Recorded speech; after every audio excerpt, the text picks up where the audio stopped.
Quero ler a você um texto que está em Neemias capítulo 8. Neemias capítulo 8, versículo 8 também. Leram o livro da lei de Deus, até o ponto de dar sentido à lei, de modo que se entendesse a leitura. Neemias era governador, Esdras sacerdote, escriba. Todos ensinavam, dizendo: este é o dia que o Senhor fez, não pranteeis, não choreis. Versículo 9. Pois todo o povo chorava ouvindo as palavras da lei. Disse mais eles ainda, olha que versículo top para você mandar para o personal que tenta te fazer emagrecer: ide, comei as gorduras, bebei as doçuras. É a Bíblia fazer o quê? Não cola, né? Ide, comei as gorduras, bebei as doçuras, enviai porções para quem nada tem preparado para si. Este dia é consagrado ao Senhor, portanto não vos entristeçais, porque a alegria do Senhor é a vossa força. Eu vou falar mais uma vez: a alegria do Senhor é a vossa força. Eu vou repetir mais uma vez: a alegria do Senhor é a vossa força. Senhor Deus, nós estamos na Tua casa. Quando nos reunimos para Te adorar, a Tua presença se manifesta. Quando estamos juntos, nós podemos Te sentir, e nós podemos Te sentir agora, Senhor. Algo sobrenatural acontece num ajuntamento santo como esse. Nós já tivemos a chance de Te adorar com músicas, tivemos a chance de semear no reino, ó Pai. E agora sentados nós queremos escutar a Tua palavra. A Tua palavra é alimento, é direção, é sustento, é cuidado. Fala conosco através da palavra agora, Senhor. Aquieta a nossa alma, acalma-nos nesta hora, meu Pai. Vem com o Teu reino sobre nós e nos visita. Que cada pessoa ao som da minha voz seja profundamente tocado ao ouvir a ministração da palavra nessa noite. Que o Teu reino venha, que a Tua presença se manifeste, que os céus se unam à terra. Nós antecipadamente como igreja Te louvamos, engrandecemos e aplaudimos o Teu nome por aquilo que o Senhor fará conosco nessa noite. Em o nome do Senhor Jesus, amém. A nação havia ficado um pouco mais do que 70 anos no cativeiro. Um povo que antes desfrutava de liberdade, agora estava cativo há 70 anos. O cativeiro tinha roubado os sonhos, a perspectiva de futuro, a esperança do amanhã. Quem está no cativeiro deixa de sonhar um pouco. Finalmente, eles são autorizados a voltar para a reconstrução. Zorobabel inicia a reconstrução e agora Neemias, juntamente com Esdras, estão numa segunda onda de reconstrução para reconstruir os muros da cidade. Contudo, eles começam a ler o livro da lei. E ao ler o livro da lei, eles leem das maravilhas que Deus fez. Como Deus havia conduzido o povo no deserto, como eles haviam atravessado o mar, como Deus havia estabelecido um calendário litúrgico com festas e ritos ao longo do ano, como Deus cuidou dos seus filhos na Páscoa. Tudo era maravilhoso. Só que, ao ler os livros da lei, o povo surte o efeito contrário. Ao invés deles se alegrarem por estarem voltando, eles começam a chorar porque diziam: meu Deus, o que já foi vivido no passado é impossível de viver agora no presente. A realidade do presente era muito pior do que o passado. Você já deve ter assistido, por exemplo, um jogo de futebol com alguém de uma geração antiga, que quando o jogo está passando fala: ih, futebol de verdade era na minha época. Quando o Garrincha era jogador, quando o Charles Miller jogava não sei aonde, quando o Tostão, quando o Rivelino. Você já sabe alguém que se comporta assim? Pensando no passado. O passado é maravilhoso, mas quem anda em Deus sabe que no futuro o melhor de Deus ainda está por vir. O melhor de Deus ainda está por acontecer. Então, Neemias e Esdras estão dizendo: gente, não é para chorar.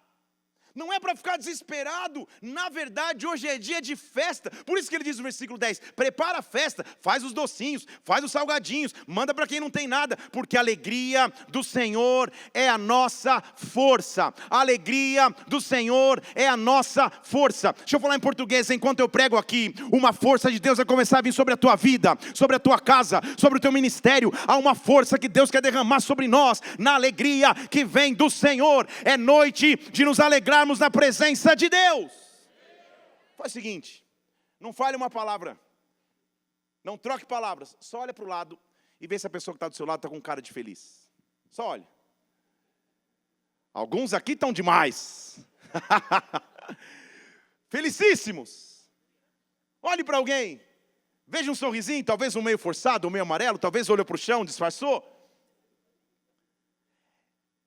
É importante entender a diferença entre felicidade e alegria.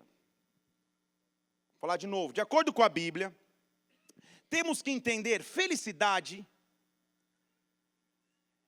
é um estado emocional. Você consegue uma conquista, fica feliz. Você consegue comprar algo, fica feliz. Seu time ganha, você fica mais feliz ainda. Seu time perde, você se entristece. Felicidade e tristeza são estados da emoção. Estão aqui comigo? Alegria na Bíblia é um pouco diferente. Na Bíblia, a alegria não é um estado emocional. A alegria na Bíblia é uma condição. Vou falar de novo, que ninguém disse amém, nem a minha esposa, então vou falar mais uma vez. A alegria é uma condição. Agora, mesmo sem entender, você falou amém, agora eu vou te explicar. A alegria é uma condição de contentamento. Isso significa dizer que independente da circunstância ao meu redor, eu estou satisfeito, eu estou contente, eu estou pleno, porque a alegria do Senhor é a minha força. O que Neemias estava tentando ensinar para as pessoas ao seu redor é: não olhem os muros ao chão, não olhem o tamanho do desafio para reconstruir, não olhem o tamanho da dificuldade, a alegria do Senhor é a nossa força, nós estamos contentes nele, nós temos um contentamento que vem de Deus. A minha felicidade e tristeza não podem ser dimensionadas com aquilo que eu vivo ao meu redor. O dia pode ter sido maravilhoso, o dia pode ter sido péssimo, eu continuo alegre no Senhor, porque eu estou contente nele. É por isso que Salmos diz: este é o dia que o Senhor fez, se alegre nele, esteja contente nele. A pergunta que eu quero nos fazer refletir nessas próximas 4h14 de ministração, teve um visitante que fez assim, é brincadeira, a gente não passa de 4 horas, seria exagero.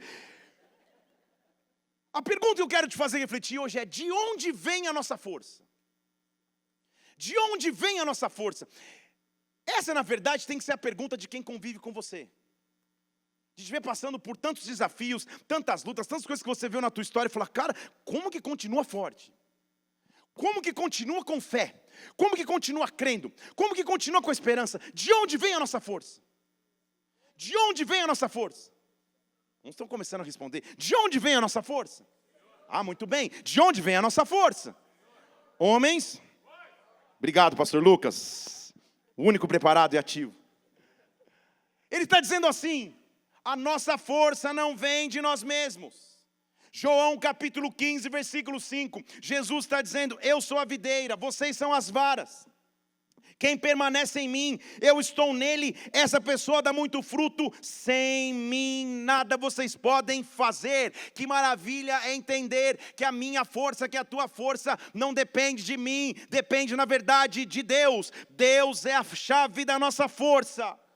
A presença dele nos fortalece. Em Salmo capítulo 46, versículo 1, ele diz: Deus é o socorro, é o refúgio e fortaleza, socorro bem presente na hora da angústia. Quando a angústia chegar, eu tenho Deus. Quando a dificuldade chegar, eu tenho a presença de Deus, eu tenho um refúgio em Deus, Ele é a minha fortaleza.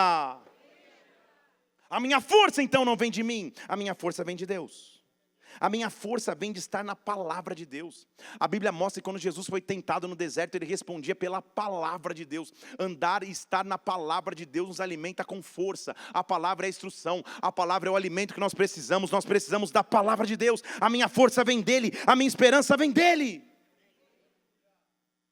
A questão então é: de onde nós nos fortalecemos? Meus irmãos, muitos são os personagens bíblicos admiráveis, muitos. Poderemos falar de Elias, poderemos falar de Moisés, poderemos falar de Davi, poderemos falar de Esther, poderemos falar de Josué. Meu Deus, quantos personagens! Nas minhas viagens mentais eu fico pensando: cara, será que quando a gente chegar na eternidade no céu, a gente vai conhecer esses homens? Eu disse: Moisés, e aí, vamos bater um papo aqui, conta para mim, como foi aquele dia do mar, como que o mar abriu, sei lá, eu fico viajando. Mas um personagem bíblico que eu admiro demais para mim, uma grande figura do Novo Testamento é um apóstolo conhecidíssimo, que tem uma história marcante, o nome dele é Paulo. O apóstolo Paulo, originalmente se chamava Saulo. Ele era originalmente um fariseu judaico, ou seja, um estudante da lei judaica. Cresceu aos pés de Gamaliel, que era tipo o mestre top da época, ensinando os ritos do judaísmo, ensinando a cultura judaica, ensinando a preservar a lei. Ele era um cara tão feroz, tão veemente, que quando começa a surgir na cabeça dele uma seita de pessoas falando sobre o caminho, de um tal de Jesus que havia morrido, ressuscitado, e agora outras pessoas falavam sobre o caminho, ele se ira. Ele diz, não, de forma alguma, eu vou me levantar e eu vou prender estes homens, mulheres ou crianças que falarem a respeito do caminho.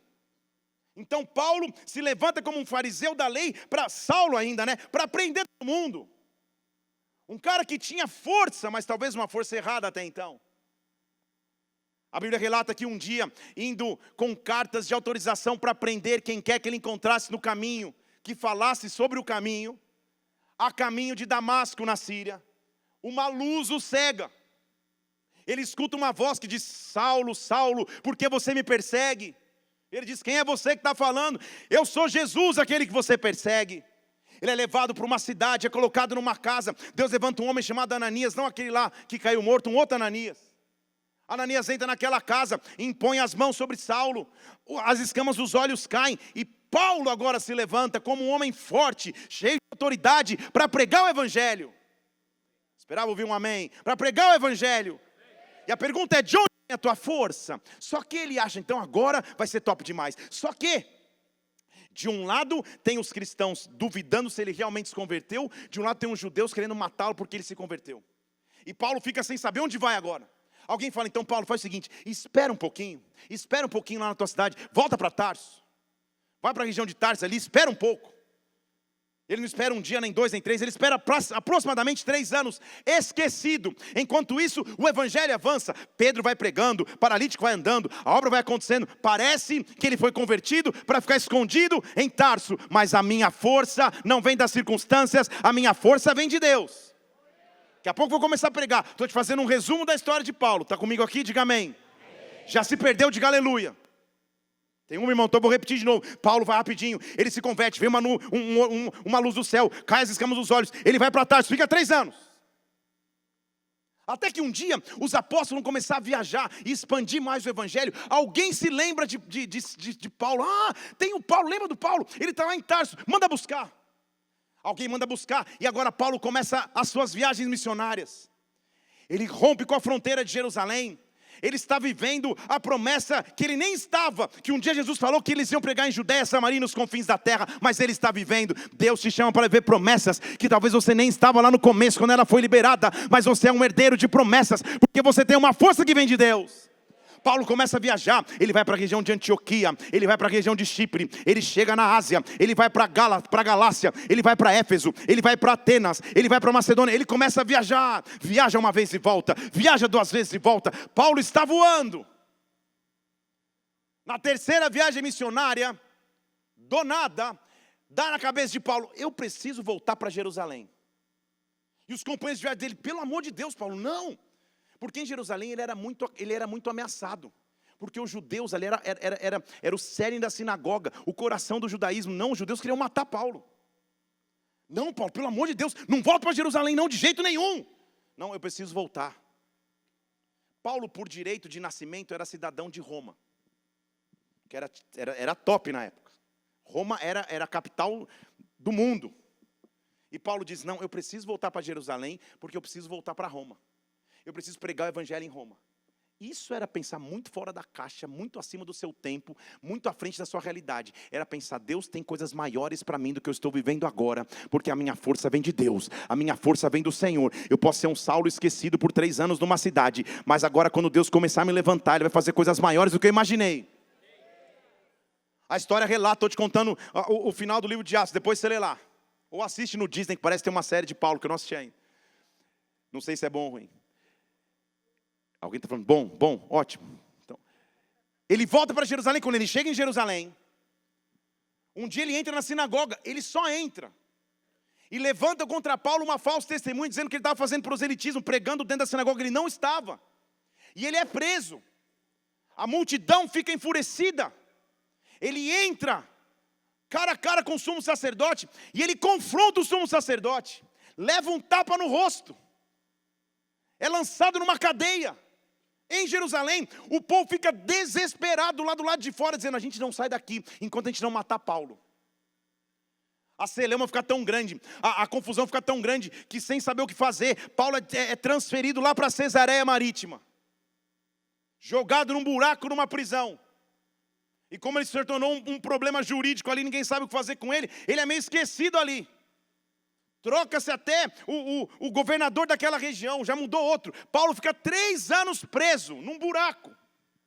Um homem que tinha liberdade para viajar, para ir, para pregar o evangelho, teve a ideia maravilhosa de voltar a Jerusalém, e agora ele está preso. Ele não sabia que em paralelo tinha algumas tramas dizendo: olha, solta esse prisioneiro que vocês não sabem o que fazer, manda ele voltar para Jerusalém, no caminho a gente mata ele. Estava tudo combinado. Só que Paulo estava 3 anos. Vou falar de novo, Paulo estava 3 anos. Se você ler a história dele, no primeiro dia que ele é preso, um anjo aparece dizendo: fique tranquilo, compete a você pregar o evangelho em Roma. No primeiro dia. Passam 3 anos ele esperando, e ele só tinha uma palavra: de onde vem a nossa força? De onde vem a nossa força? De onde vem a nossa esperança? Só tinha uma palavra. Aí um dia, dá uma audiência a Paulo. Paulo era top, gente. Ô Paulo, meu Senhor, acho que eu vou ter que conversar com o Paulo, não é possível. Moisés pode esperar. Paulo chega e olha como ele era inteligente. Ele diz assim: olha, muito me surpreende que vocês tenham tratado um cidadão romano assim. O pessoal: como assim? Por que você não avisou que você era cidadão de Roma? Dá um medo em todo mundo. Porque ele era romano, ninguém podia mexer assim com o romano desta forma. Não, Paulo, não, fica tranquilo. Então nós vamos te liberar, volta para Jerusalém. Ele diz: não, se eu sou romano, eu apelo para César. César era o imperador que ficava em Roma. Lembra da promessa que ele queria pisar em Roma? Vocês estão aqui comigo? Sabe o que Paulo estava dizendo? Eu não tinha condições de ir a Roma. Agora eu vou, e vocês vão pagar a conta para que eu vá. Eu apelo para César, eu só aceito ser julgado em Roma. 3 anos depois ele entra num barco. Ele está preso. Já vou começar a pregar, estou te contando a história. Antes de ser preso, nas suas pregações, ao pisar em vários países que eu acabei de mencionar, Paulo apanhou. Paulo foi apedrejado a ponto do pessoal falar: meu, ele está morto, morreu. E ele se levanta e continua a caminhada. Paulo ficou preso, como acabei de falar, 3 anos. Já tinha ficado um tempão, quase uma década em Tarso, esquecido. Mas ele não esquece das promessas de Deus. Da onde vem essa força? Ele se levanta e diz: tá bom, eu vou para Roma. Então agora preso, é colocado num navio e vai em direção a Roma. Uma tempestade, um vento aflige o navio, e o navio quase naufraga. O pessoal se salva segurando em toco de madeira, segurando em isopor, em tudo que tinha pela frente. E eles naufragam, chegam numa ilha chamada Malta. Preguei sobre isso esses dias aqui. Ele chega lá, os indígenas fazem uma fogueirinha para ele, um marshmallow, uma coisinha legal, e quando ele vai ajudar, porque ele era um cara de auxílio, uma víbora morde sua mão, ele fala, e o pessoal: não é possível, cara. Esse cara só pode ser criminoso e homicida, porque não Deus, meu Deus do céu. Se ele não morreu no naufrágio, a justiça não deixa viver. E Paulo já pensa: se ele soubesse ainda mais da história, oh meu Deus do céu. Paulo sacode a víbora no fogo, e a víbora não morre, e a víbora morre, ele não. Ele entra em um navio, troca para outro navio, e finalmente ele chega em Roma. Eu esperava ouvir um aleluia. Finalmente ele chega em Roma. Há um dia que as promessas de Deus se cumprem. E aí quando ele chega em Roma, começa o sobrenatural. Ele ficou 3 anos num buraco escuro, numa prisão em Cesareia Marítima. É um buraco mesmo, não dá para ver nada. Mas quando ele chega em Roma, porque ele é cidadão romano e o pessoal está meio sem saber o que fazer com ele, ele é levado por uma casa. O Império Romano coloca-o numa casa que é uma prisão. Só que agora ele está em casa. E a Bíblia registra que ele tinha liberdade para receber pessoas e ali pregar o Evangelho. Vou falar de novo aqui para esse lado. Paulo abriu um GC. Vocês estão comigo ou não? Vocês estão comigo? O mesmo cara que apanhava para pregar na Ásia, agora está sentado em Roma com um GC pago pelo Império Romano. Com segurança, providenciada pelo Império Romano. Alguns chamariam de prisão, Paulo chamava de GC. Vocês estão aqui? E sentado nesta casa, numa prisão romana. Este foi o local que depois de toda essa história que eu tentei te explicar em 5 minutos, acho que deu certo. Amém? Estava com medo que eu expliquei isso de manhã aqui, não está nas minhas anotações. Expliquei de cabeça, falei, Deus, como que eu vou repetir a mesma história de noite? Deu certo, né, Lucas? Não esqueci. Mais ou menos? Foi? Foi, aleluia, glória a Deus. Nesta cadeia, ele está preso, fale comigo, preso. Ele não está no palácio, ele não está num resort 5 estrelas, ele não está num quarto com Netflix, Play 5, jogando no UFC 26. Ele está preso numa prisão em Roma, que é uma casa, mas é uma prisão, não tem conforto. Ali ele escreve a maior parte de suas epístolas. Você entendeu? Que Deus falou, Paulo, você é um cara tão ativo, você já viajou tanto, já fez tanto, mas eu vou precisar te sentar por um período, porque o que você vai escrever vai muito além do que aquilo que você faz agora. E aí Paulo, diz a Bíblia que ele abre o seu iPad 1 e começa a digitar. E várias epístolas saíram deste momento, não esqueça, ele está preso. E uma das cartas mais marcantes, que na verdade é o tema da minha ministração, é o que Paulo escreve aos Filipenses. A carta do apóstolo Paulo aos Filipenses é uma aula, como todas são, mas é uma aula. Como te disse, ele escreveu aproximadamente entre 60 e 62 depois de Cristo, durante sua primeira prisão romana. Escreveu direcionando a carta para a cidade de Filipos, que ficava na Macedônia, no norte da Grécia. Filipos era uma cidade muito importante. Ela foi fundada por Filipe II, que nome maravilhoso, Filipe II, fala mais uma vez, Filipe II. Filipe II da Macedônia. Essa cidade ficou famosa porque teve uma batalha chamada Filipos, onde Otaviano e Marco Antônio derrotaram os assassinos de Júlio César. Você fala, meu Deus do céu, estou te contando a história. Júlio César era um imperador romano que foi assassinado, e lá em Filipos ele foi vingado. Como ele foi vingado, a cidade de Filipos passou a ser chamada de Pequena Roma. Então ali era um centro comercial gigantesco, de muita cultura, na verdade era o calor da rota comercial entre Roma e o Oriente. Era uma mistura cultural de gregos, romanos, minorias judaicas. Paulo mesmo havia fundado uma igreja lá em Filipos, na sua segunda viagem missionária. Só para você lembrar, em Filipos ele conheceu uma mulher chamada Lídia, que era comerciante. Em Filipos, foi quando ele e Silas começaram a cantar dentro da prisão, lembra dessa história? E o carcereiro se converteu, foi lá. Então era um local que ele tinha muita história. As epístolas de Paulo, nós vemos em algumas, ele escrevendo e descendo a cajadada. Tem até um Instagram, Cajadadas do tio Paulo. Descendo a pancada aos Gálatas, aos Coríntios, principalmente 1 Coríntios, ele desce a lenha. Mas aos Filipenses, a gente vê um Paulo leve, um Paulo mais tranquilo, um Paulo querendo mostrar a essência da vida, mas é o mesmo Paulo que está numa cadeia, numa prisão, tendo passado tudo o que ele passou. Tem alguém comigo aqui? Paulo então vai começar a escrever aos Filipenses, e sabe qual é o tema central da carta de Paulo aos Filipenses? Alegria no Senhor. Vou falar de novo que não parece fazer sentido. Eu estou falando de um cara preso, que apanhou, que naufragou, que praticamente estava esquecido, que está esperando o julgamento em Roma. Ele não sabe qual vai ser o resultado do julgamento, ele pode ser sentenciado à morte inclusive. E ele está escrevendo, alegre-se no Senhor. Paulo está descobrindo uma essência que eu quero transbordar sobre nós nessa noite. Alegria independe das circunstâncias que eu estou. Ele está escrevendo uma carta, não é um e-mail, não é um WhatsApp. Ele nem sabe se o tempo para a carta chegar lá em Filipos, se ele ainda vai estar vivo. Então ele está escrevendo para que a sua essência pudesse ficar para aquela igreja. E se nós pudéssemos resumir a carta aos Filipenses, por exemplo, Filipenses 4:4, ele diz assim, regozijai-vos sempre no Senhor, alegrai-vos sempre no Senhor. Outra vez vos digo, regozijai-vos. Está comigo aqui? Ele está dizendo assim, se alegre no Senhor, se alegre sempre. É isso mesmo que eu estou dizendo, se alegre. E os cidadãos lá da cidade de Filipos, os filipenses, a igreja de Filipenses, quando recebesse a carta, Paulo não queria que eles estivessem chorando. Paulo não queria que eles estivessem, Paulinho querido, como foi maravilhoso lá atrás quando ele passou aqui. Não. Quando vocês receberem essa carta, eu estou preso, eu nem sei se vivo eu vou estar, mas eu digo a vocês, alegrem-se sempre no Senhor. Outra vez eu digo a vocês, alegrem-se. O naufrágio não me matou, a prisão não me matou, a víbora não me matou, essa prisão não é o meu fim. Alegre-se sempre no Senhor. Deus está falando conosco algo nessa noite. Se alegre no Senhor, independente das circunstâncias. Se alegre.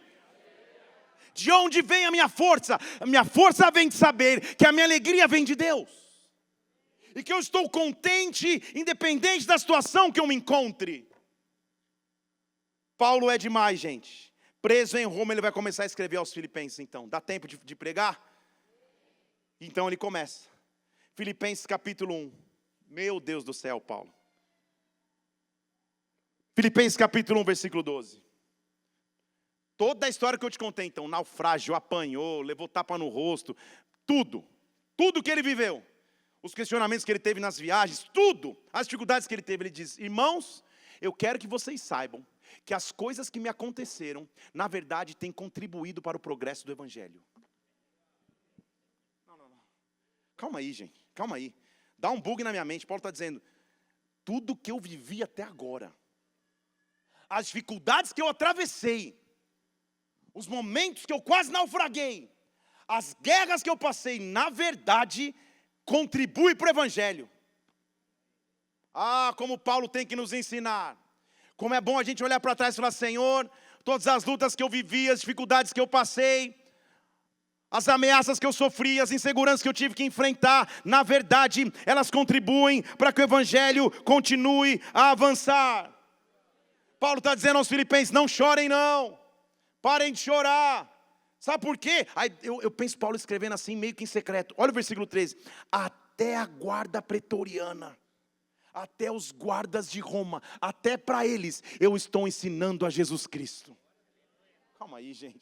Olha Paulo, de modo que se tornou manifesto até para a guarda pretoriana e todos os demais que estão aqui, que é por Cristo que eu estou em prisões. Paulo pregava o Evangelho na prisão. Paulo está na prisão pregando para carcereiro, pregando para a guarda, pregando para os demais presos, dizendo: eu estou aqui por causa de Cristo. Meu Senhor amado, que maravilha é encontrar uma alegria que vai além da circunstância natural. Deus quer nos fazer alegres, independente das circunstâncias que nós estejamos. Deus quer te visitar com alegria e com paz, nunca mais. Coisas naturais roubam a minha paz e a minha fé. Estamos numa geração da comparação. Há um clicar nos teus dedos, há um scroll na tela aí, há um girar pela tela. Você pode enxergar pessoas que hipoteticamente têm uma vida mais feliz do que a tua. Hipoteticamente. Você pode ver pessoas fazendo viagens, dirigindo carros, morando em apartamentos, usando roupas, usando equipamentos que hipoteticamente parecem trazer mais felicidade do que o teu momento atual. E essa tem sido uma armadilha da nossa presente geração. Você está aqui todos os dias trabalhando, correndo atrás, se esforçando, jejuando, falando: Senhor, me dá unção, me dá força. Aí você abre um stories de alguém que, nossa, um influencer demais, que está viajando lá não sei para onde. Você fala: oh meu Deus! Eu estou indo de São José dos Pinhais para Colombo, de Colombo para Araucária, é isso? Meu Deus! Estão aqui? Paulo está nos mostrando a verdadeira essência da vida. Sabe o que ele está dizendo? Tudo que eu vivi, olha o que ele diz. Meu Deus, Paulo, isso aqui é um PhD. Olha o que ele está dizendo, versículo 18 do capítulo 1. O que importa? Importa que, de toda maneira, seja por pretexto ou de verdade, Cristo seja anunciado. Nisto eu me alegro. Sim, eu vou me alegrar. Paulo está dizendo, o que na verdade importa na vida, é que seja por pretexto, se Deus está fazendo isso só para que o nome dele seja pregado, ou de verdade ele me colocou aqui, eu vou me alegrar porque o nome dele está sendo pregado. Sabe por quê? Porque eu sei, versículo 19, que isso resultará em salvação, pela vossa súplica e socorro do Espírito de Jesus Cristo, segundo a minha expectativa, em esperança, em nada eu vou ser confundido, antes, com toda ousadia, Cristo será, tanto agora como para sempre, engrandecido no meu corpo, esteja eu vivo, esteja eu morto. Ah, Paulo, meu Deus do céu, salva de palmas de pé, não agora, mas para Paulo.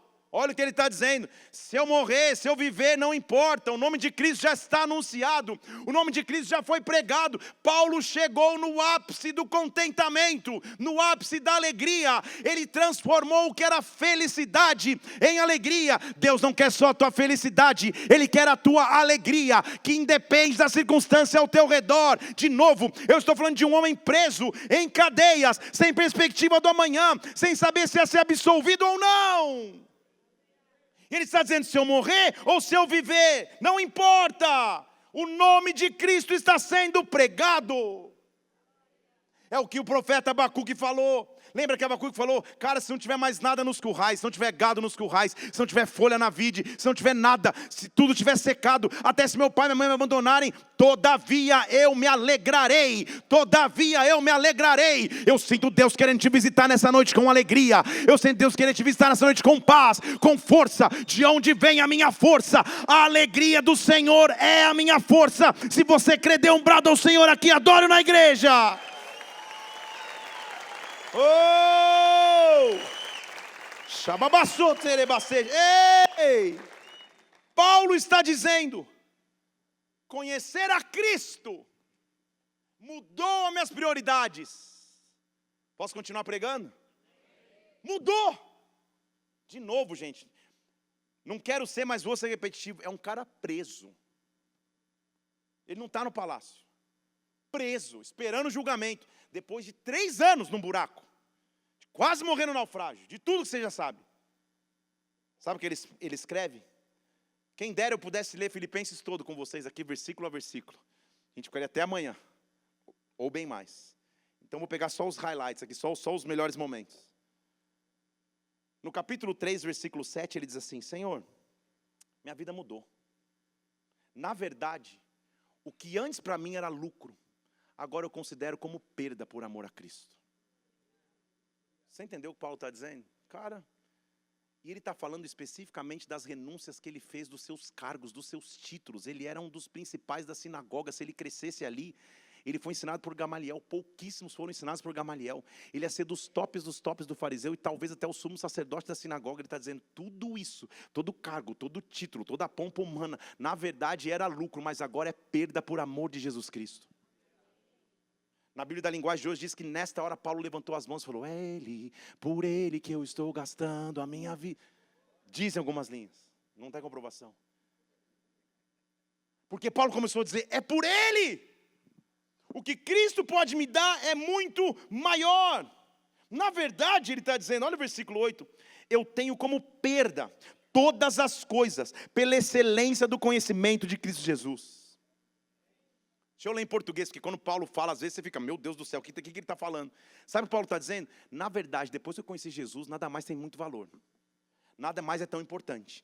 Tudo é perda pela excelência do meu conhecimento de Cristo Jesus. Ele é o meu Senhor. Por Ele eu sofri perda de todas as coisas. Eu considero todas as coisas como refúgio, como segunda opção, para que eu possa ganhar a Cristo. Ah, meu Deus do céu, Paulo está dizendo, Cristo é maior do que os títulos. Cristo é maior do que os sucessos. Cristo é maior do que as conquistas. Cristo é maior do que tudo. Cristo é maior do que tudo. Ele é a fonte da minha alegria. Ele é a fonte da minha paz. Oh, Paulo está dizendo então, amados irmãos em Filipos, uma cidade rica, rota de comércio, ele está dizendo, a verdadeira alegria não é buscar algo, mas é buscar alguém. Vou falar de novo, a verdadeira alegria não é correr atrás de coisas, mas é correr atrás daquele que pode te prover todas as coisas. Não há erro nenhum em Ele te prosperar, que Ele te prospere em nome de Jesus Cristo. Ele te dê carros, casas, viagens, que Ele faça tudo que você sonha, mas o fim da vida não é esse. Paulo está dizendo, tudo perde o valor quando eu encontro a Tua presença. Ah, meu Deus, Tu és a verdadeira fonte da minha alegria. Deixa eu te anunciar algo, quando Cristo morreu na cruz, e você o aceitou, a Bíblia diz que nada te separa do amor de Cristo. Você pode ter um dia difícil, Cristo está lá. Você pode ter um dia maravilhoso, Cristo está lá também. Nada te separa deste amor, desta revelação, desta força. Oh, Deus. Na verdade, você tem que parar e falar, Senhor, agora eu consigo ver. Nos momentos mais difíceis da minha vida, o Senhor estava lá. Quando todo mundo foi embora, o Senhor ficou. Nos momentos mais felizes, o Senhor estava lá também. Nos quartos escuros, o Senhor está. Nas salas de festa, o Senhor está. No leito hospitalar, o Senhor está. Na noite da formatura, o Senhor está. O Senhor está em todos os momentos. Então Tu és a fonte da minha alegria. Quem recebe essa revelação nunca mais anda entristecido. Pare para pensar como os roubadores de alegria têm tentado vir tirar a tua paz. Como notícias, pensamentos, sentimentos, traições, traumas, confusões tentam roubar a tua alegria. Mas a minha fonte de alegria é a força que eu tenho em Deus. Nada pode me roubar essa força. Enquanto eu prego aqui, eu sinto que Deus está derramando sobre ti uma alegria, um contentamento independente das circunstâncias. Paulo está dizendo, cara, tudo virou perda por amor a Cristo. E sabe, e lembre, ele está escrevendo uma carta para chegar lá em Filipos, na igreja. Para a galera lá na igreja. Ele diz assim, então, só façam uma coisa. Se na verdade, capítulo 2, versículo 1, se eu puder exortar vocês em alguma coisa, se eu puder dar alguma consolação de amor, se eu puder dar alguma comunhão do Espírito, se eu puder falar de compaixões e de afetos, uma coisa eu peço a vocês. Versículo 2, de Filipenses capítulo 2.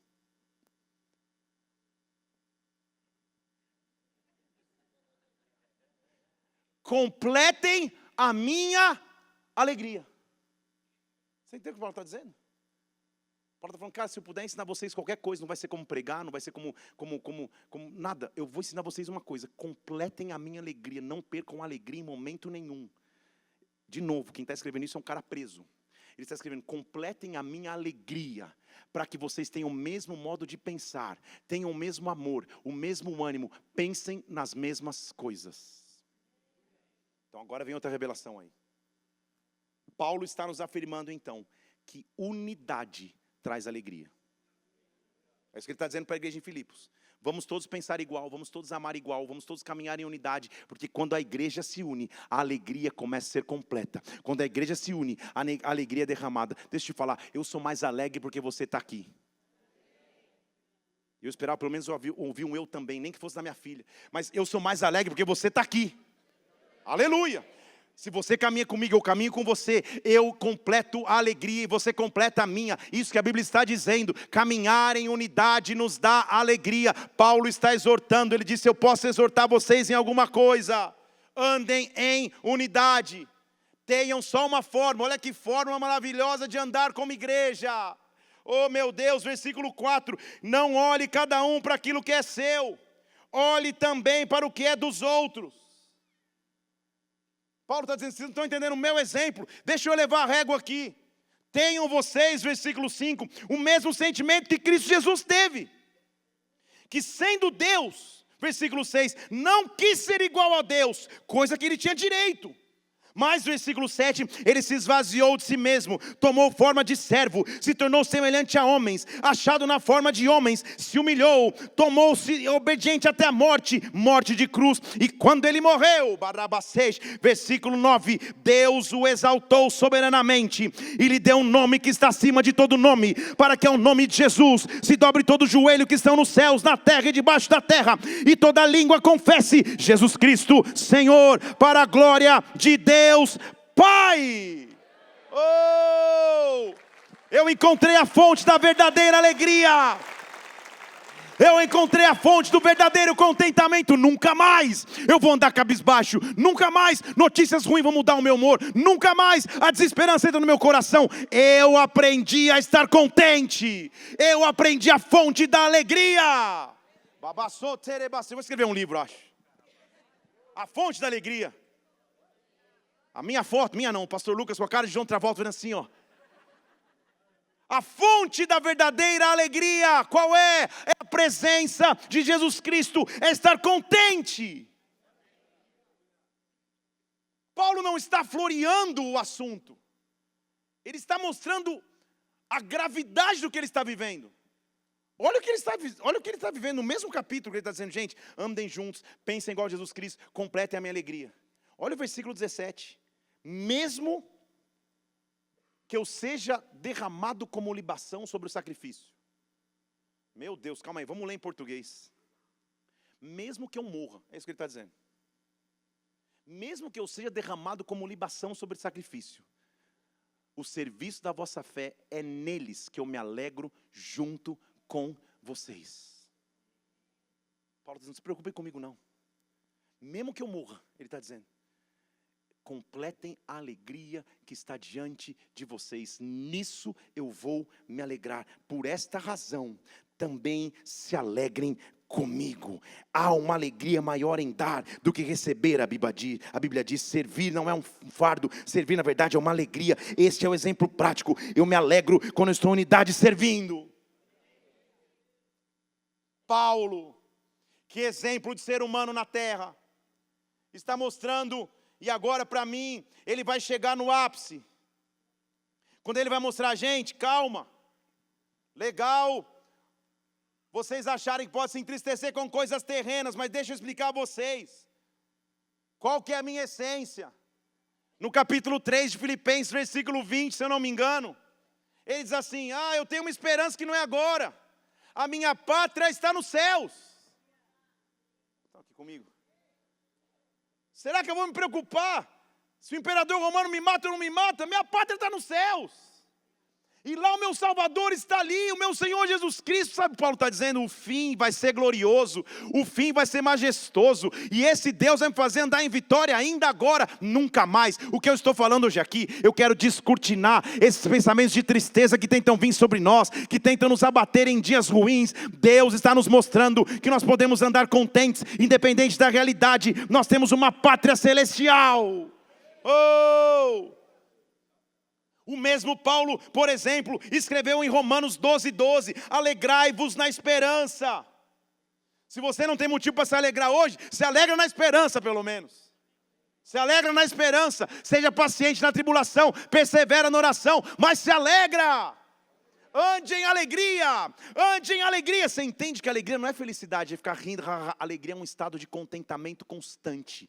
Eu estou satisfeito com aquilo que Deus tem feito na minha vida, porque eu sei que o melhor de Deus ainda vem, mas tudo que o Senhor fez até aqui é maravilhoso, tudo que o Senhor fez aqui é grande, tudo que o Senhor fez aqui é sobrenatural. Paulo devia olhar para o lado e falar, meu Deus, era para eu ter morrido na cadeia, era para eu ter morrido no naufrágio, era para eu ter morrido na pedrada. Estou eu aqui em Roma, sentado não estou preso, mas está tudo bem, estou sentado numa casa, digitando as cartas, que melhor coisa eu posso pedir? Paulo enxergava o lado bom de todas as coisas, porque a alegria do Senhor era a sua força. Eu quero que nesta noite, todo espírito de tristeza, de desânimo, de cansaço, de insegurança, bata em retirada de sua vida, porque você é um povo alegre, alegre.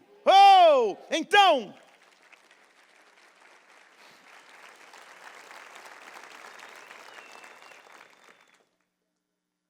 de onde vem a nossa força? De onde vem a nossa garantia de esperança em Deus? Paulo, para mim, pega a cerejinha e vai colocar no bolo agora. Ele foi construindo, depois, tome como lição de casa, leia a carta aos Filipenses, entendendo agora esse contexto, talvez você nunca tinha reparado. Aí Paulo vai para a parte final, mostrando um pouco então a essência do que ele estava tentando escrever. No capítulo 4, nós já lemos aqui no versículo 4, ele diz assim, regozijai-vos sempre no Senhor. Vou repetir, é isso que ele está dizendo. Outra vez vos digo, regozijai-vos. Vou ler de novo, porque esse é um versículo que tem que permear todos os dias da sua vida. Independente se o dia é ruim ou bom. Dependente se você tem respostas ou não tem, se o milagre chegou ou não chegou, se tem respostas ou não tem respostas, você tem que lembrar o conselho de um prisioneiro. De um prisioneiro que está dizendo: cara, tudo que eu vivi até agora, eu vivi na verdade para que o evangelho pudesse avançar. Estão aqui comigo? Ele está dizendo: alegre-se no Senhor sempre. Não é só de vez em quando, não é só nos dias pares, não é só nos dias ímpares, não é só no ano bissexto. Não, alegre-se sempre no Senhor. Outra vez eu digo a vocês: alegrem-se. Ele continua dizendo no versículo 5: seja a vossa moderação conhecida de todos. Entendeu o que ele está dizendo? Não perca as estribeiras fácil, não se desequilibre fácil, não vive inconstâncias emocionais fácil. Que você seja moderado, que você seja equilibrado, que todos conheçam tua moderação, porque perto está o Senhor. Esta é a fase que as pessoas olham e falam: meu Deus do céu, passando o que está passando, de onde vem essa força? Essa é a fase que a tua força começa a evangelizar. Essa é a fase que você mesmo se surpreende dizendo: Senhor, o Senhor está me fortalecendo para coisas maiores. Eu quero ser moderado em Deus, porque o Senhor está perto, não está distante, basta clamar. Aí ele vai dar uma lição, de novo, ele está preso. Isso dá um bug na mente, por isso que eu estou repetindo, ele está preso. E olha o que ele está escrevendo, versículo 6: não andeis ansiosos por coisa alguma, antes sejam conhecidos seus pedidos diante de Deus, através da oração, da súplica, mas não esqueça da ação de graças. O homem natural olhava um preso e falava: você tem que agradecer o quê, Paulo? Está doido? Vai agradecer o quê? Ele está dizendo: quando você for pedir a Deus, peça, mas não esqueça de agradecer. Não esqueça de louvá-lo. Não esqueça de exaltar o nome dEle. Deus vai trazer gratidão nos teus lábios. Na verdade, eu quero te desafiar essa semana: faz uma lista das coisas que você tem para agradecer a Deus. Talvez seja uma coisa na lista: vida. Pronto, estou vivo. Já é motivo suficiente para agradecer. Vida, esperança, família, saúde. Comece a fazer uma lista. Senhor, Paulo está dizendo: eu estou preso, mas eu não vou andar ansioso por nada. Por nada. Pelo contrário, eu vou apresentar os meus pedidos a Ti.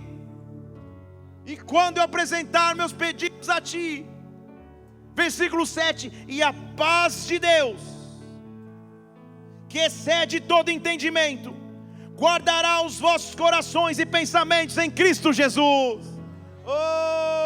A paz de Deus me visita e me guarda. Aí Paulo, para mim, gente, esse é o versículo seja que imprimir e colar no para-brisa do teu carro, porque daí ele vai ensinar para o povo de Filipos qual a verdadeira essência da vida. Sabe o que ele diz? Quanto ao mais, resumindo tudo que eu falei, versículo 8: tudo que é verdadeiro, tudo que é honesto, tudo que é justo, tudo que é puro, tudo que é amável, tudo que é de boa fama, se alguma virtude tem nisso, é nisso que você deve pensar. Não pense em mais nada, pense nisso.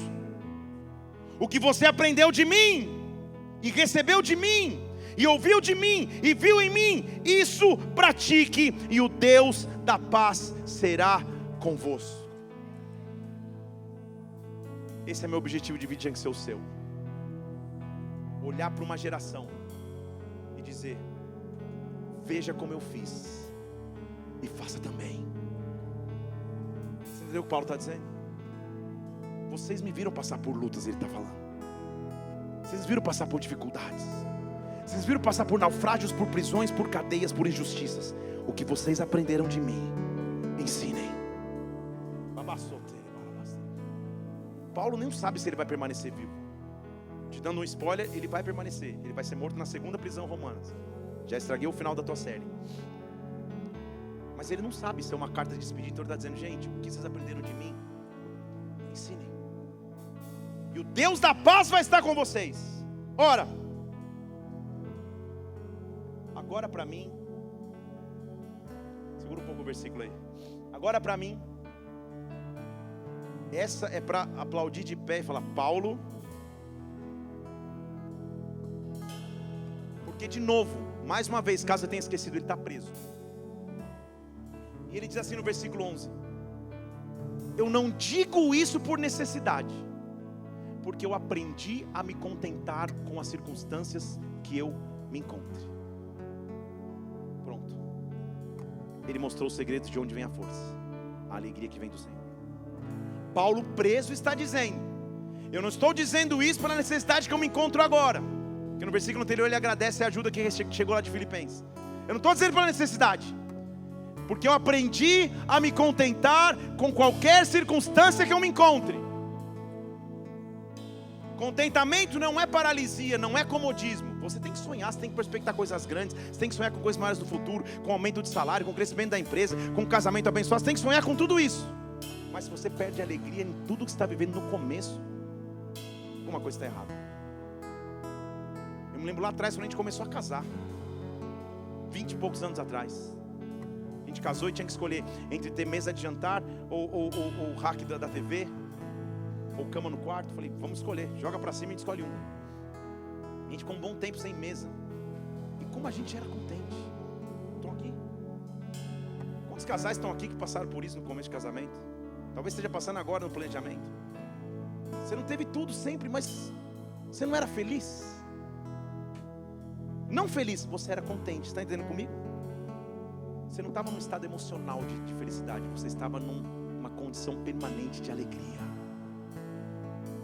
Tenho mesa, eu não tenho. Diria um famoso filósofo tailandês. Você já começa a rir antes de eu falar.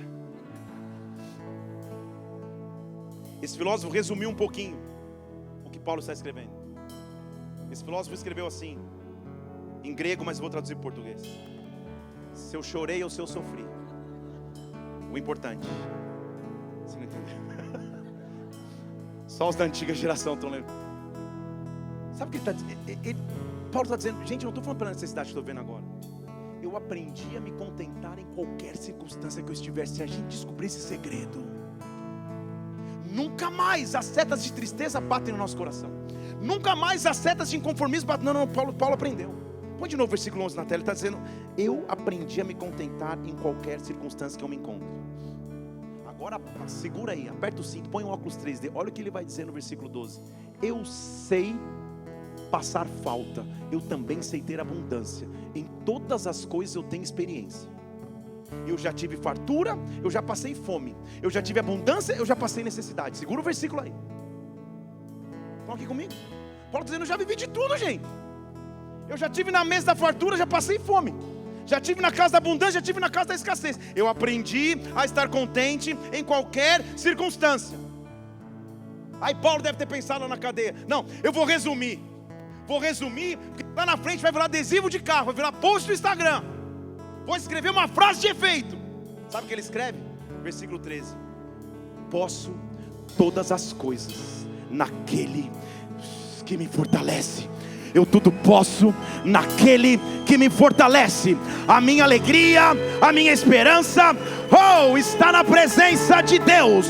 Os dias podem ser maus ou bons, Deus continua comigo. Deus continua contigo.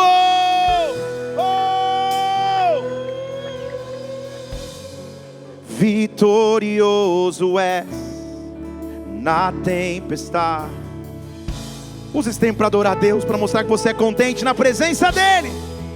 Falível é, os reinos vêm e vão, teu trono acima está. Levante suas mãos e adore, levante sua voz.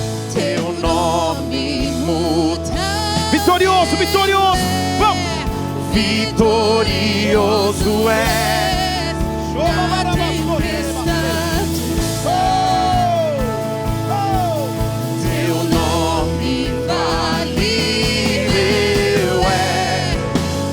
Reinos vêm e vão, teu trono acima está.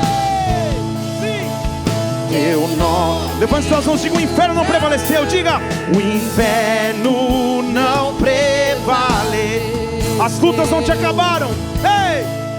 E nada irá me impedir. Sim. Eu te adorarei. Não podem parar o que Deus tem para a tua vida. Declare, declare.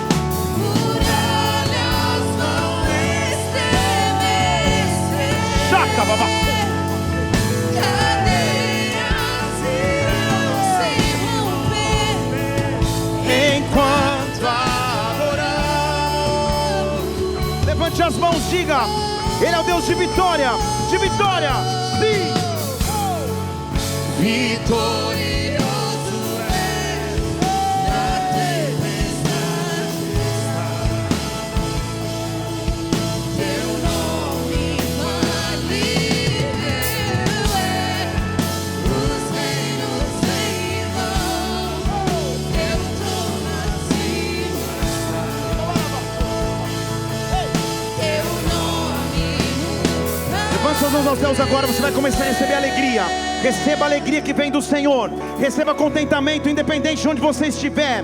Receba o vigor que vem de Deus. Deus vai te mostrar alegria nas coisas pequenas da vida. Deus vai te mostrar alegria nas coisas grandes. Independente das circunstâncias que você estiver, a tua alegria vai ser completa. A tua alegria vai ser completa. E aonde você passar, você vai distribuir dessa alegria, desse gozo que o Senhor tem. Oh, eu repreendo a tristeza, eu repreendo o cansaço, eu repreendo o pensamento de desistência. Há uma nuvem de Deus que vem sobre este lugar, te dando alegria, te dando força.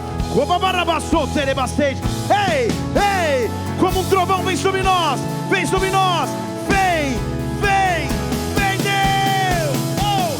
Como um trovão impetuoso, poderoso és, grandioso és, que vem ao céu, nós proclamamos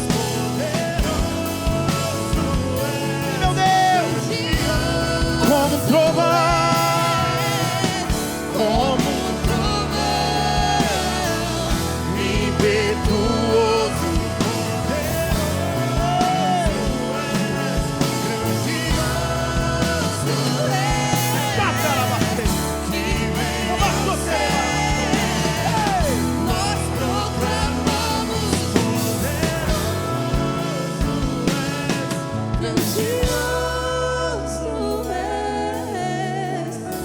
Eu sei que você já enfrentou lutas e venceu. Eu sei. E se eu sei, imagino o quanto Deus sabe. E a maneira que você reagiu a essas lutas, a esses momentos de dificuldade, mostraram teu contentamento com Deus.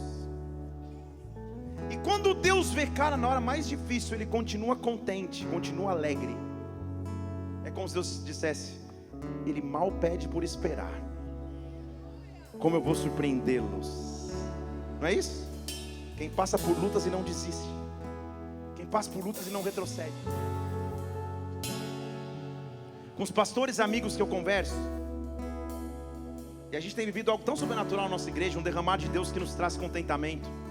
Amém? Eu falo para eles: cara, a gente está vendo algo tão rápido, a igreja crescendo, multiplicando, 2 cultos cheios. Mas sabe onde eu acho que começa a raiz da alegria?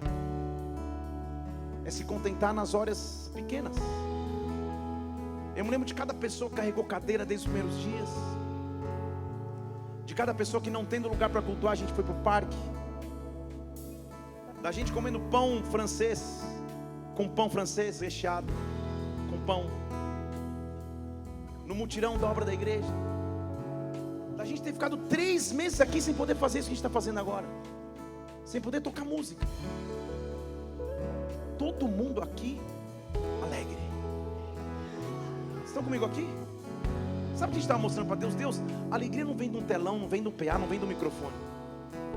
É bom ter, mas a alegria não vem disso. A alegria vem de saber que tudo que eu considerava lucro virou perda, perto daquilo que o Senhor tem para nós. Deus está renovando a tua alegria. Deus conhece as lutas que você passou. Deus sabe as dificuldades que você teve na tua história. E hoje eu sinto Deus está vindo aqui te recompensar, porque simplesmente você não desistiu, porque simplesmente você continuou. Mas talvez você esteja aqui hoje no calor da maior luta que você esteja enfrentando, seja em qualquer área. Talvez você esteja.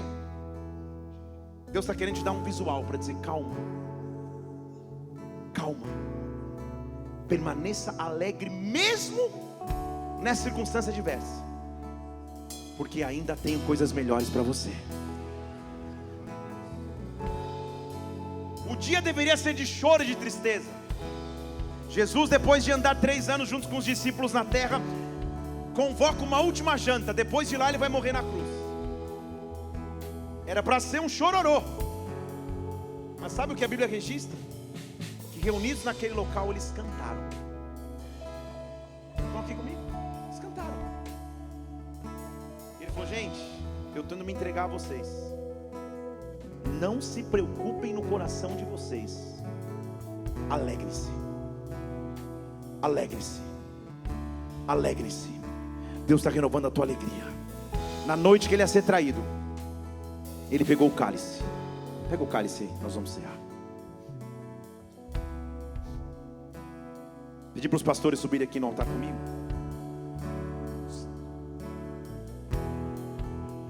Ao chegar na igreja, você recebeu um cálice aí, ó, com a ceia. Se você não recebeu, a gente vai te entregar outro. Só se fazer um sinal aí, a diaconia está aí, ó. Se você não recebeu isso, faz um sinal que a gente entrega a você. Se você está sem o cálice na mão aí. Se você até recebeu, achou que era um suquinho de boas-vindas, a gente dá outro, não tem problema. Pede outro, a gente dá. Quem deve participar da ceia do Senhor? Todo aquele que crê que o Senhor Jesus Cristo é Salvador. Todo aquele que crê que o Senhor Jesus Cristo é Salvador. Se os filhos estiverem aí, pode vir. Não sei se a Isabela está aí, o Mateus deve estar no Kids, né? Meu Mateus está no Kids. Isabela, se quiser, sobe aqui. Vamos cear em família. Era uma noite que deveria ser de choro, mas na verdade Jesus estava mostrando que era uma noite de triunfo. Hoje Deus quer renovar a tua alegria. Vou falar de novo, Deus quer renovar a tua alegria.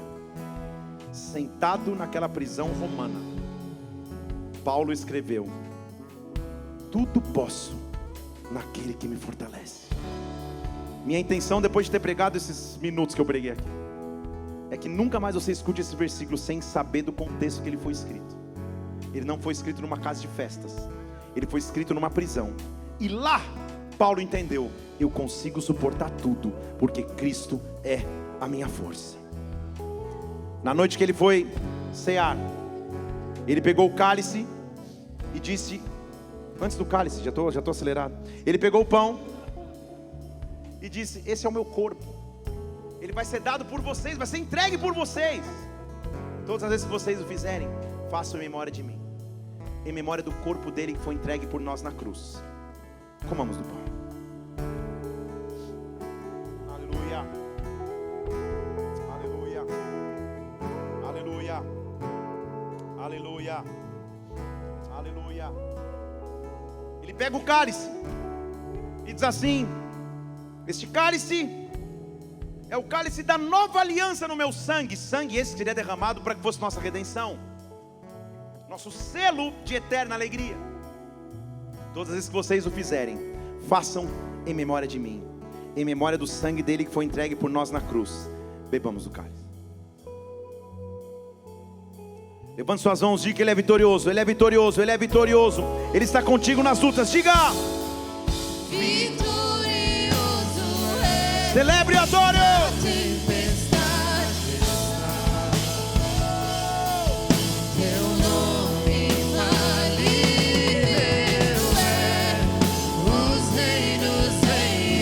Deixa Deus te invadir com alegria.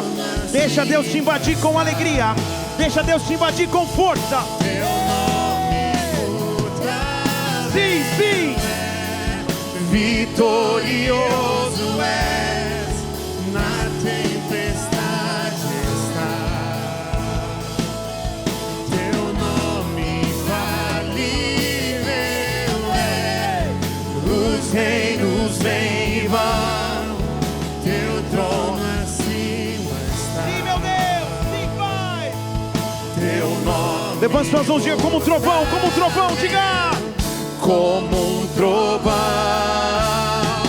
impetuoso, poderoso és, grandioso és, que vem ao céu, nós proclamamos poderoso és. Qual a igreja vai dizer? Qual a igreja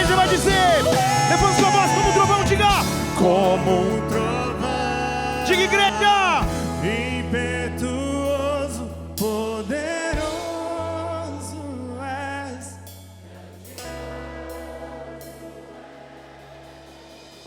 Que vem aos céus, nós proclamamos. Grandioso. Só para quem recebeu a alegria que vem de Deus, dá um brado ao Senhor e aplaudam no teu lugar, porque a alegria do Senhor é a nossa força. Oh! Aleluia! Aleluia! Aleluia! Oh! Feche seus olhos só um instante, nós vamos terminar essa reunião agora. Eu só quero fazer 2 orações antes de nós terminarmos. Todos os olhos estão fechados aqui na casa. Eu quero fazer uma primeira oração.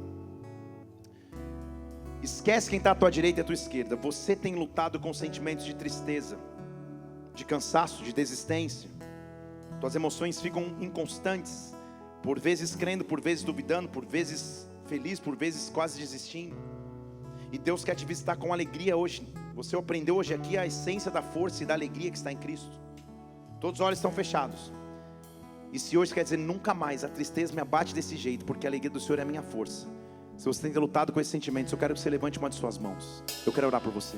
Aonde você estiver, aleluia, aonde você estiver agora, isso, aonde você estiver, Deus vai te visitar agora de forma sobrenatural. Senhor, eu oro por todas as mãos que estão estendidas nesta casa, Senhor. Nunca mais a tristeza vai bater os teus filhos, nunca mais a inconstância vai bater os teus filhos. Pelo contrário, Senhor, nós vamos ser revestidos de força, de alegria, de refrigério, de paz que vem da parte de Deus. Nós como igreja oramos agora, e eu repreendo a ação desses sentimentos, pensamentos, meu Deus, que tentavam neutralizar os teus filhos. Nesta hora, receba de Deus alegria, em o nome do Senhor Jesus Cristo, em o nome do Senhor Jesus, amém e amém, e amém. Oh, aleluia. Feche seus olhos mais uma vez, última oração, nós vamos terminar. Talvez você esteja aqui na igreja pela primeira vez, nos visitando hoje, e você nunca entregou tua vida a Jesus. Ele é a fonte da alegria. Talvez você esteja distante de Jesus e sabe que precisa voltar para Ele. Ele está aqui para te receber. Se você quer entregar a tua vida a Jesus Cristo pela primeira vez, dizendo que Ele é teu Salvador, se você quer voltar à presença dEle, porque você estava distante, aonde você estiver aqui na casa, principalmente se você nos visita, levante uma de suas mãos, eu quero orar por você. Aleluia, eu estou te vendo, estou vendo mãos estendidas nessa casa. Esse é o maior milagre de todos, igreja. Isso é maravilhoso, isso é maravilhoso. Se você está com a tua mão estendida, faz uma oração comigo. Fale assim: Senhor Jesus, nesta noite eu me entrego a Ti, porque Tu és o meu Senhor e Salvador. Me perdoa dos meus pecados, em o nome de Jesus Cristo. Pai, eu oro por cada pessoa que faz essa oração pela primeira vez, que se entrega a Jesus e é salvo por completo. Nós te louvamos porque esta é a nossa verdadeira alegria. Independente das circunstâncias que estejamos vivendo, nós temos a força que vem de Deus. Salva os teus filhos e filhas nesta hora. Como igreja, nós te louvamos, engrandecemos e aplaudimos o teu nome, em o nome do Senhor Jesus Cristo, em nome de Jesus, amém e amém. Dê um brado bem alto ao Senhor aí conectado. Se você fez essa oração, nós vamos acabar agora essa reunião. Terminou o culto, vem dar um abraço no meu pessoal do Welcome aqui, nosso time de recepção da igreja. Eles vão estar ali, ó, naquelas 2 portas ali, que é a entrada da igreja. Eles vão estar por ali, passa ali, dá um abraço neles. Recebe uma oração, recebe um abraço, recebe um convite para participar de um GC. Seja muito bem-vindo em nome de Jesus. Se você viu alguém fazer essa oração, dê um abraço nessa pessoa enquanto a gente aplaude o Senhor mais uma vez, igreja. Glória a Deus. Acende a luz para mim, por favor. Pegue o seu celular, junte-se com umas 10 pessoas, se possível. 5, 10, 2, 1. Você vai tirar uma selfie e você vai postar no Stories, vai escrever assim: a alegria do Senhor é a nossa força. Tudo bem? E você vai marcar a igreja, me marca também, que eu quero repostar isso hoje. Pegou? Vamos lá? Isa, tira para mim aqui, você que é fotógrafo. Isso. Junta com os 2, 3, com os 10, com os 1000. Vamos fazer ao contrário? Então vem cá. Vem cá vocês, isso. Isso.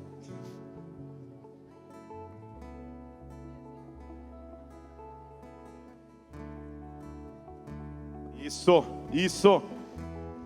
Tirou? Tirou? De onde vem a nossa força, igreja? Jesus é a nossa força, Ele é a nossa fonte de alegria, Ele é a nossa fonte de contentamento. Que o amor de Deus Pai, Que a graça do Senhor Jesus Cristo, que a unção majestosa de Deus repouse sobre a tua vida. Que você tenha uma semana de glória e de vitória na presença de Deus. Dá um abraço quem está do seu lado. Vai na paz. Até domingo que vem. Até quinta-feira. Deus te abençoe.